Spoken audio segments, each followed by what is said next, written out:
खानपुर विधायक उमेश कुमार और अधिकारियों द्वारा किए गए सिडकुल के उद्घाटन को भाजपा के वरिष्ठ नेता और पूर्व विधायक कुंवर प्रणव सिंह ने इसे अवैध करार दिया है। चैंपियन ने अपने कैंप कार्यालय पर प्रेस वार्ता के दौरान कहा कि सिडकुल उनके प्रयास से बना है, जिसकी घोषणा उनके प्रयासों से मुख्यमंत्री पुष्कर सिंह धामी ने की थी और उन्होंने ही भूमि का अधिग्रहण कराया था। लेकिन इस बीच कुछ भाजपा और कुछ विरोधी पार्टी के लोगों ने इसमें अवरोध पैदा किया, जिससे कि इस कार्य में विलंब होता चला गया। वहीं उन्होंने कहा कि वह इस बाबत सिडकुल के सभी अधिकारियों से भी मुलाकात कर चुके थे और उन्हें हर स्थिति से अवगत कराया था। लेकिन बड़ा दुर्भाग्य है कि विधायक द्वारा बिना पूजा पाठ के वहां जेसीबी से शिलान्यास कर दिया गया, जबकि मेहनत उनकी है और उसका अधिकार भाजपा की सरकार को है। वहीं उन्होंने कहा कि इस तरह से शिलान्यास करना पूरी तरह से अवैध है। चैंपियन ने कहा कि जल्द ही वह सिडकुल का शिलान्यास मुख्यमंत्री से कराएंगे और जल्द ही में मुख्यमंत्री पुष्कर सिंह धामी से मिलकर इसके लिए समय लेंगे, ताकि पूरे विधि विधान और पूजा पाठ के साथ सिडकुल का शिलान्यास कराया जा सके।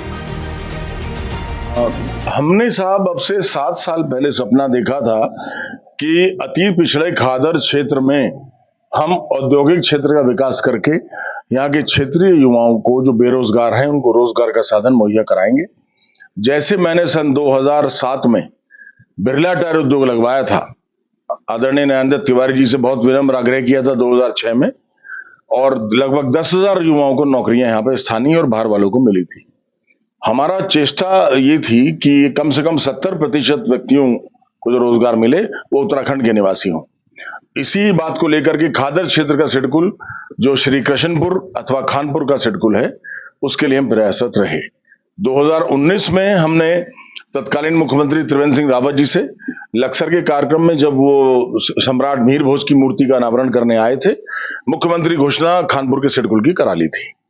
तदुपरांत हम प्रयास में लगे, लेकिन अवरोध उत्पन्न किए गए कि ये बड़े बड़े नेता हमारे ही प्रदेश के थे, मैं नाम नहीं लूंगा, हमारी पार्टी के भी थे और विरोधी भी थे, कि खानपुर तो जल प्लावन प्रभावित क्षेत्र है, वहां तो बाढ़ आती है, वहां कैसे उद्योग चलेंगे।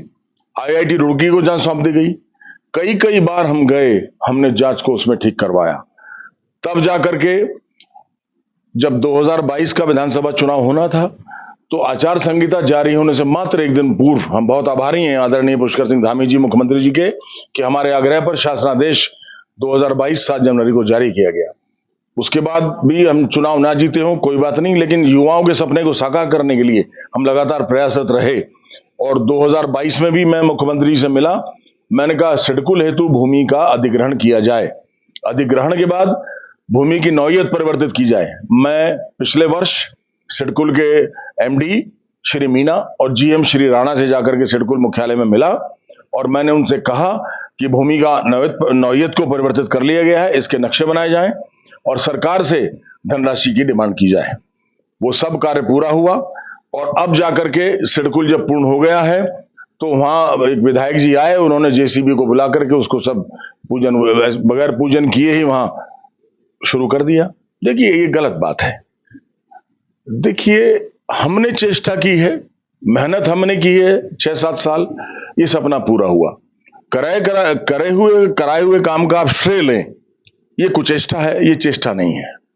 हम ये नहीं कहते, देखिए विधायक है, मन करता है, कोई बात नहीं, लेकिन इसका जो अधिकार है, इसमें जो अधिकृत हैं, इसमें अधिकृत हैं भारतीय जनता पार्टी की सरकार, जिन्होंने सिडकुल हमें दिया, और हमारे मुख्यमंत्री जी श्री पुष्कर सिंह धामी जी, जिन्होंने इसका शासनादेश जारी किया, जिन्होंने हमारे कहने पर भूमि का अधिग्रहण किया, जिन्होंने हमारे कहने पर भूमि की नौयत परिवर्तन कराई, जिन्होंने हमारे कहने पर सिडकुल को आदेश दिया कि अब जाकर के यहाँ पे धनराशि जारी करके यहाँ का पूरा नियोजन करके क्रियान्वयन किया जाए।